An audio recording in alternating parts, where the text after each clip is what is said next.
Welcome back to my YouTube channel GS Masti. मैं आज polity का रिवीजन क्लास लेकर आए हैं।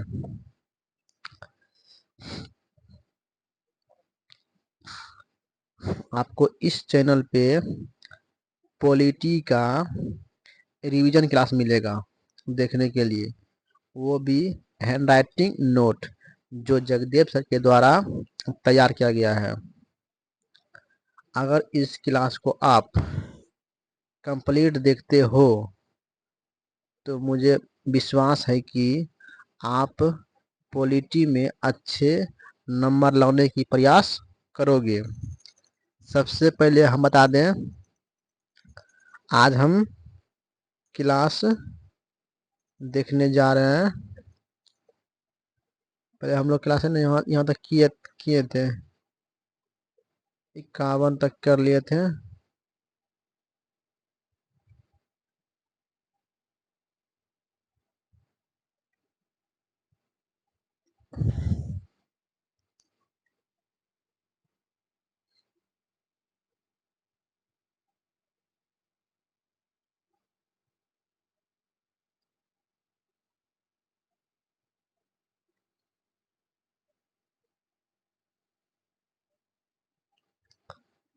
राष्ट्रपति की शक्तियां तक हम पढ़ लिए थे।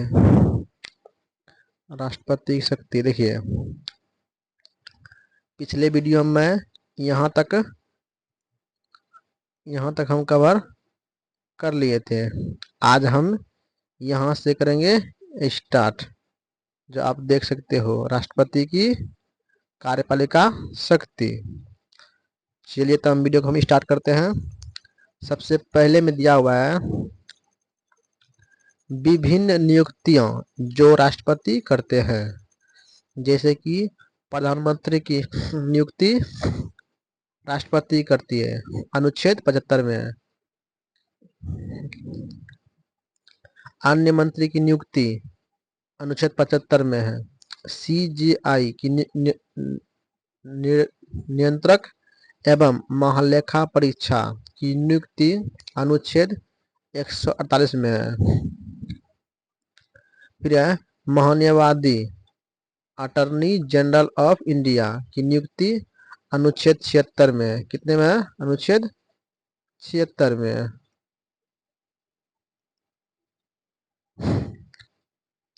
फिर है वित्त आयोग 280 में। आपसे कोई पूछे कि वित्त आयोग कितना में है? 280 में।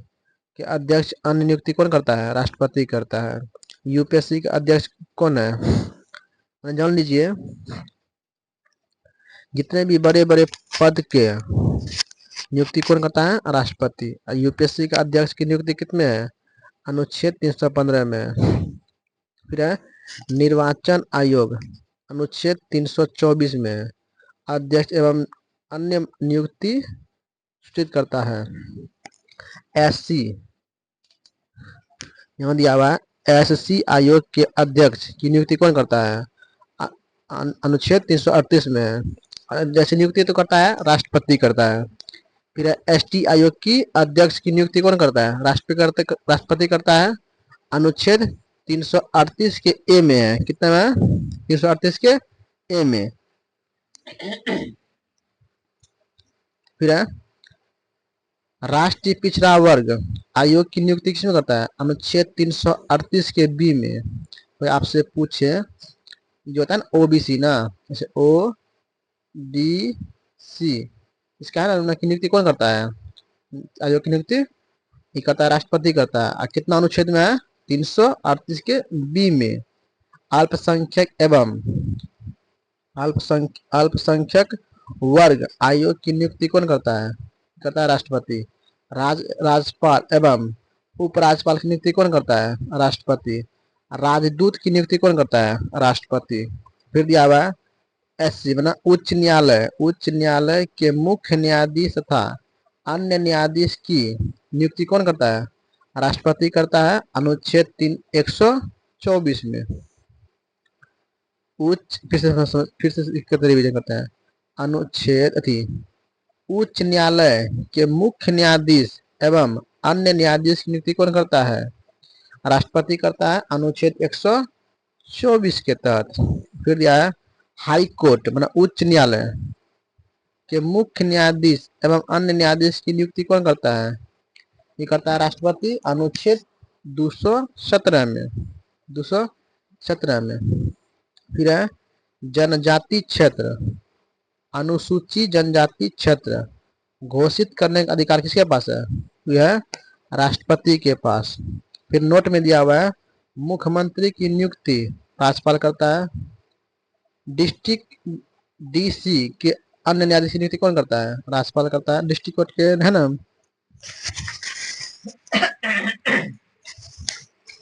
फिर दिया हुआ है डिस्ट्रिक्ट कोर्ट के अन्य न्यायाधीश की नियुक्ति कौन करता है? राज्यपाल करता है।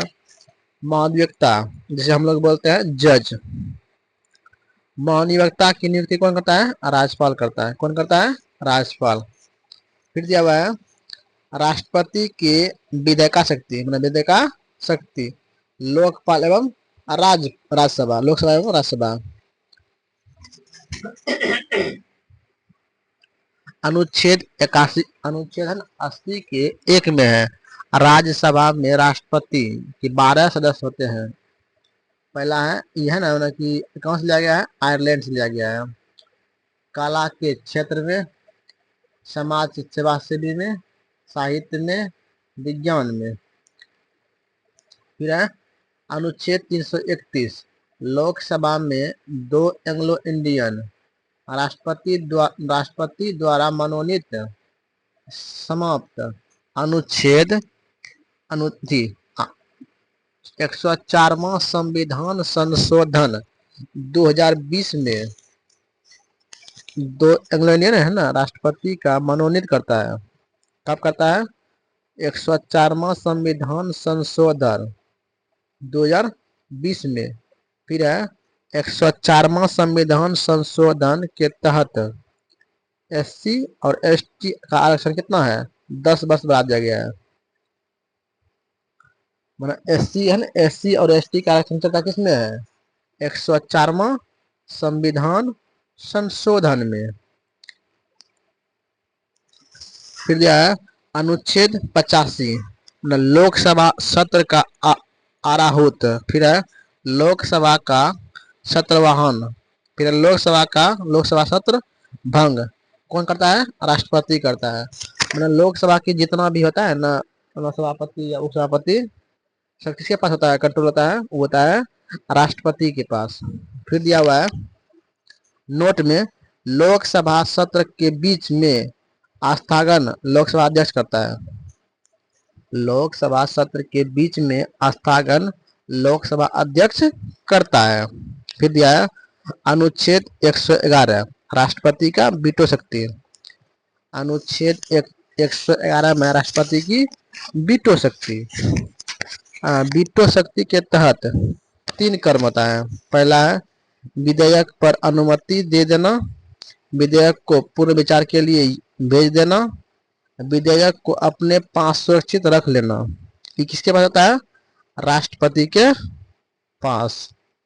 उसके बाद नीचे दिया हुआ है पूर्ण विचार के बाद पुनः वही विधेयक राष्ट्रपति को पास दोबारा आ जाएगा तो राष्ट्रपति को अनुमति देना बाध्य होगा। फिर दिया है धन विधेयक को पूर्ण विचार के लिए नहीं भेजा जा सकता है। फिर है संविधान संशोधन विधेयक पर राष्ट्रपति अनुमति देने के लिए बाध्य है।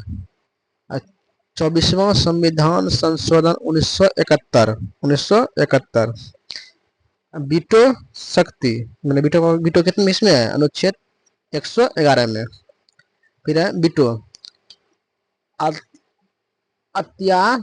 अत्यांतिक वीटो जिसमें होता है गैर सरकार विधेयक पर विपक्ष द्वारा निलंबितकारी वीटो, सरकारी विधेयक पक्ष के द्वारा पॉकेट वीटो जिसे बोलते हैं हम लोग जैब वीटो। ना हो तो ना तो पूर्ण विचार के लिए। नोट पहली बार पॉकेट बीटों का प्रयोग ज्ञानी जेल सिंह ने 1986 में डाक संशोधन विधेयक के लिए किया था। पहली बार वो जो होता है ना पॉकेट बीटो ना, तो ज्ञानी जेल सिंह ने 1988 में लाया था पॉकेट बीटो, जिसे हम बोलते हैं जैब बीटो। यहाँ देखिए हम बोलते हैं जैब बीटो। फिर दिया हुआ है अनुच्छेद 123 में राष्ट्रपति को अध्यादेश जारी करने की शक्ति, कानून है। राज्यपाल को अध्यादेश जारी करने की शक्ति अनुच्छेद 213 में। राज्यपाल को अध्यादेश जारी करने की शक्ति किसमें है? 213 में। फिर है वारासाय को अध्यादेश जारी करने की शक्ति अनुच्छेद उनसे बोलते हैं 1861 अधिनियम में है। 1861 अधिनियम में है। फिर है